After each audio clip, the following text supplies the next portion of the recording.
G'day and welcome again to Dateline. I'm George Negus. Staggering amount of information. Leak is massive. Explosive leaks and heated denials. Tonight, with the sensational leaking of more than 90,000 secret Afghan war files quickly flaring into the biggest story around, WikiLeaks. Dateline's Mark Davis has been inside, depending on your point of view, the famous or infamous WikiLeaks. Civilian casualties. With Chief Whistleblower Julian Assange in the eye of an international storm. Someone gets named, an Afghan gets named, an Afghan gets killed. It's obviously not something I want, but that is actually, the possibility of that is unavoidable. The choice, in the end, we are forced to make hard choices.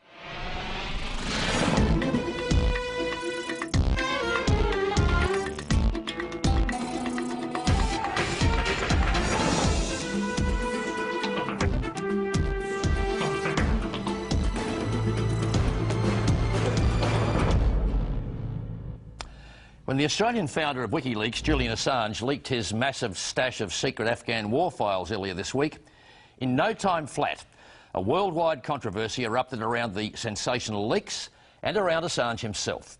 In the US, the Obama White House condemned WikiLeaks action, the Pentagon called in the FBI to investigate the leaks, and even closer to the action, Afghan President Karzai slammed Assange, claiming that the leaked documents could already be endangering the lives of informants, US troops and innocent Afghan families. Well, earlier this year, Dateline's Mark Davis travelled throughout Europe with the then almost reclusive, media-shy Assange, a veritable moving human target. We broadcast that story by Mark back in May.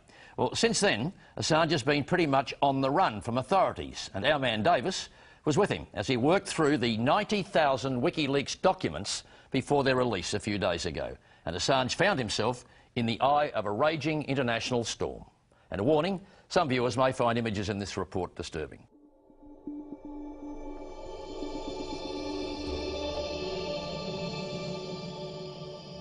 Tonight, Private First Class Bradley Manning is in military custody. An Army intelligence analyst who, over time, it's believed, became disillusioned with U.S. foreign policy. He allegedly took credit for leaking this video of a U.S. helicopter strike in Baghdad, giving it to that whistleblower website, WikiLeaks.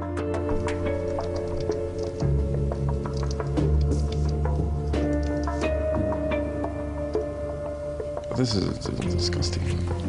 He's claiming Assange not protecting his whistleblowers after the arrest of US Officer Bradley Manning. Which critics? What's the evidence? This is the type of running. It's been a month since Private Manning was arrested for leaking the Iraq video to WikiLeaks. Editor-in-Chief Julian Assange has been virtually in hiding for all that time, moving constantly every few days to cover his trail. Every dumb, false rumour, all stuck together into one article. It's been a long and wearing month for Assange, and internet chatter about him is his main contact with the outside world. It's just a lie. Yeah. It's just not true. I spend weeks lying low with Assange as he prepares for a spectacular re-emergence into the public eye. Assange was in Australia when Manning was arrested. We had our intel sources saying that things were not looking good. He immediately went into hiding and then made his way here to the UK when he believed the US were making requests of the Australian government to take some action against him. As far as you could tell, what were the requests to Australia? Well, as far as my source tells me, they were to perhaps raid, detain, interview, get information from in that manner. In the end, it was being seen as a counter-espionage request and was being treated that way by Australian authorities because it's involved an Australian journalist. They were a bit hands-off. The arrest of Manning over the Iraq video and other material made it hot enough for Assange. But the material he's holding and working on now makes the Iraq video pale in comparison. This is 91,000 reports between 2004 and 2010. from US forces, not generally including special forces, but all regular US Army forces in Afghanistan. And it includes the location, date, the unit involved, the number of people killed, wounded or detained. In fact, it's the most detailed history of any war that has been made ever. It's significant. Assange and others have been working around the clock, crunching raw military data into GPS-specific graphics and fully searchable text. It's an extraordinary bit of history. Well, it's also fairly current, so it's not exactly just to librarians. You know? By history, I include what happened an hour ago. Yeah. There is nothing new in this world other than the history that you don't know yet, right? Yeah. So,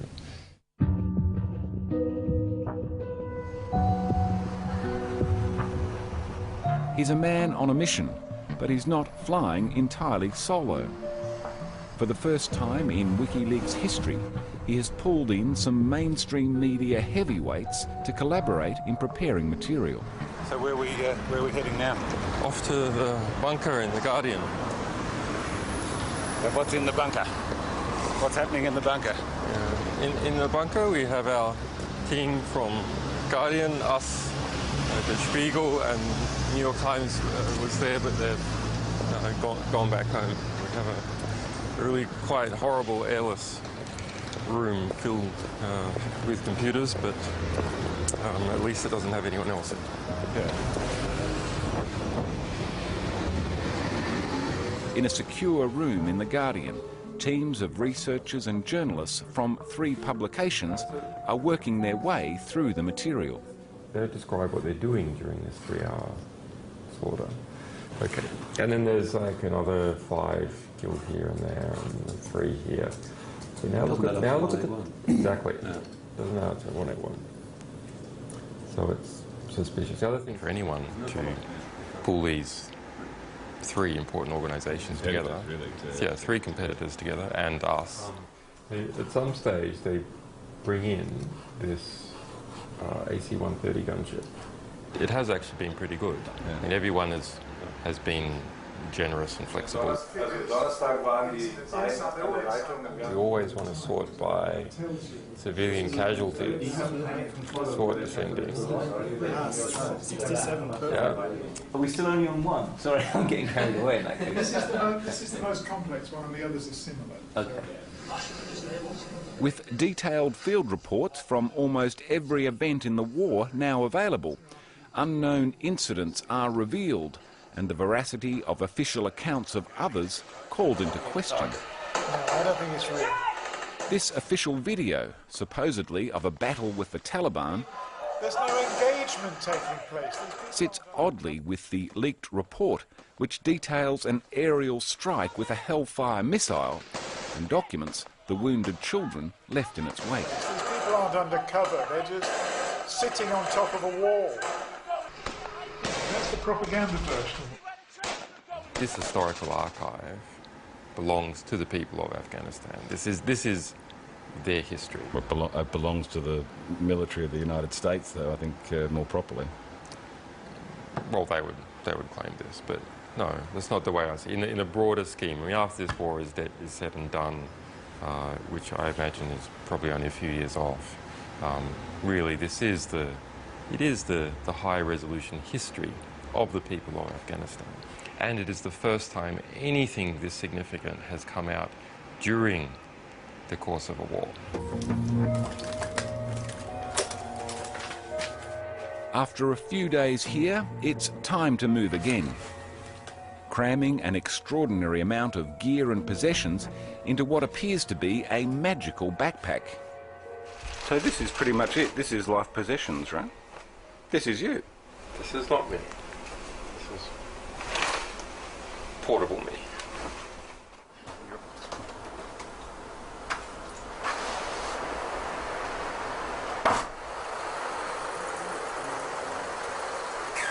Assange is heading off to give a talk at London's Centre for Investigative Journalism.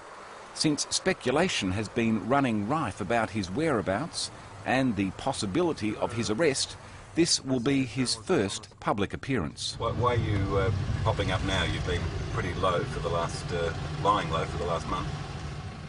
Well, politically it seems all right. It might even be good to encourage a little bit of action, because I think we would win it and benefit from it. We would find a way to not be scared to publish anything that we actually wanted to publish. Julian, thanks very much.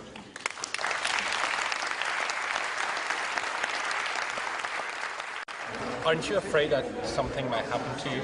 Because, of course, you have a very uncomfortable position in the eyes of many enemies, so to say. Well, you act intelligently. Right. I mean, you think about the situation, act intelligently. So, get advice. Centre Director Gavin McFadden. There was never a safe place for a whistleblower to send that material.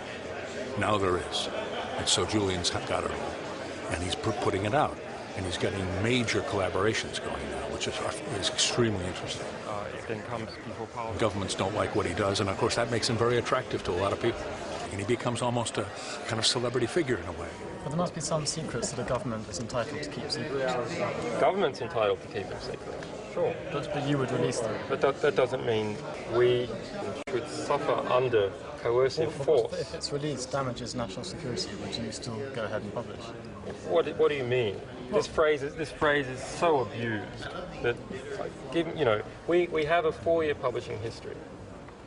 We have published enormous quantities of stuff. Okay, pick an example. The movement of troops, say. No one has ever given us this movement of troops. But would you publish? I doubt that there'll be any, or very few people questioning the veracity of the material. It is what it is. But your action in publishing it may be judged and judged very severely. No, I think that won't happen quite so much.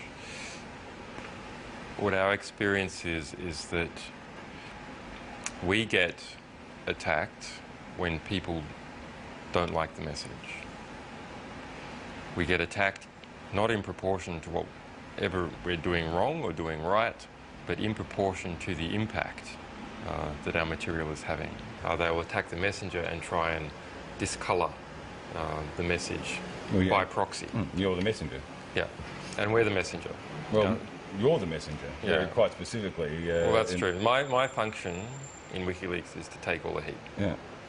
But personally. Are you built for that? Is that in your DNA? Has that been your experience? My feeling is it's not.